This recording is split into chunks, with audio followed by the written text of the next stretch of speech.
So hey everyone, this is Andy from Test with Andy.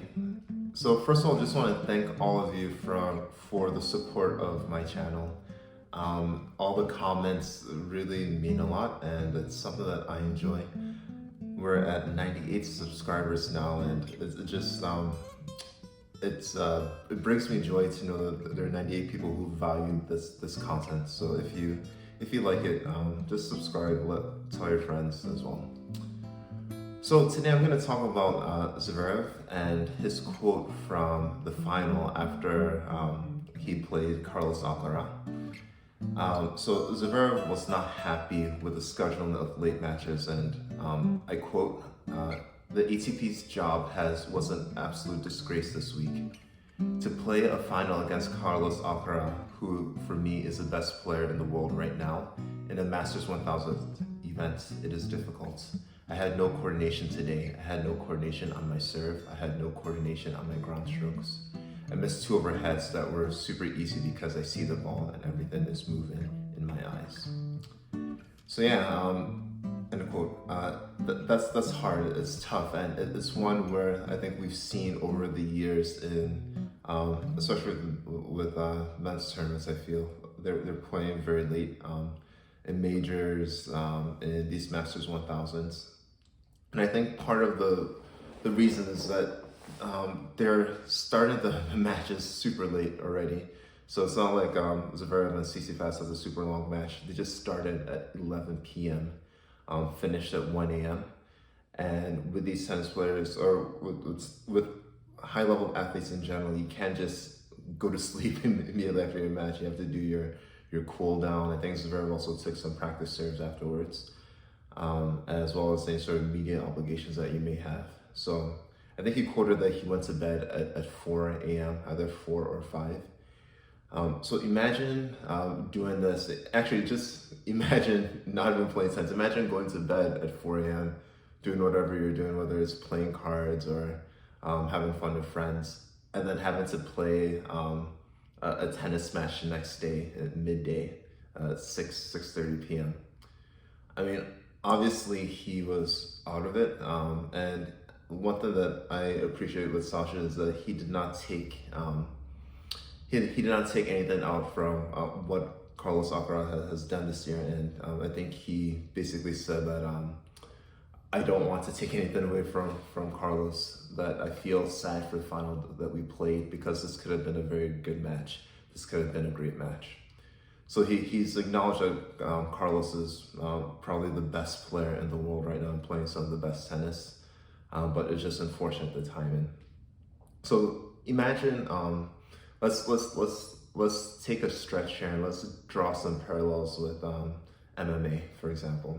So imagine in MMA, right, that you're the highlight, and obviously these highlight matches obviously come later in the night. 11 p.m., midnight or so, however that may be. But to have to do that and then come back the next day and fight another battle. And I know tennis obviously is not physical like MMA, but the fact that you have to be at your peak performance at different times of the day and really mess up with your sleep schedule. I know for me as a dad, whenever I have to stay up late and get up early in the morning to play some tennis, that I've actually had to aim for the two balls, between the two balls that I see. So I see sometimes fuzzy balls on overheads, and it's difficult to play. Difficult to play in those conditions. And imagine if you're actually a world-class athlete and playing a top-level player. So it's no surprise that he struggled a bit.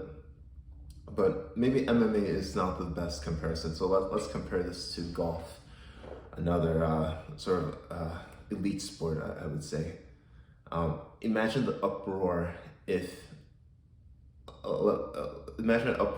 you were told that your tee time for the next day would be at a certain time, and then you had to wait a few hours because the match before you wasn't done, right?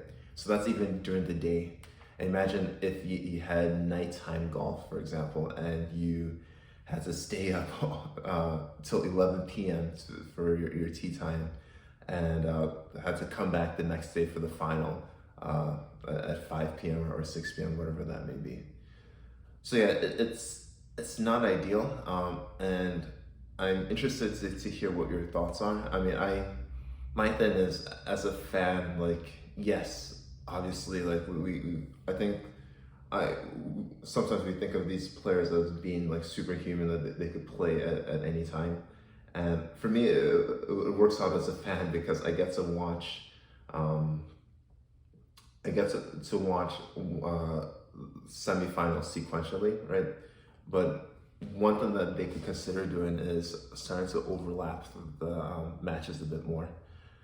Maybe we're not able to watch everything at once. The other thing that can also happen is you start earlier in the day and just fix fix the schedule where it's actually a reasonable playing time for everyone, and try and match it so it's fair for the players, not necessarily maximizing your revenue or your whatever they're trying to look at, whether it's their appeal for their fans. So yeah, sorry for Sasha on this, and I think if more high-level players continue to speak out, then hopefully there will be a change. But let me know what you think. I'm interested in your thoughts, and also I'm interested in if you want me to break down some of Carlos Alcaraz's ground strokes and serves and his game. I could do that as a separate video. He's phenomenal and one player that I think is once in a generation sort of player. So again, play smart, see results. This is Andy from Tennis with Andy.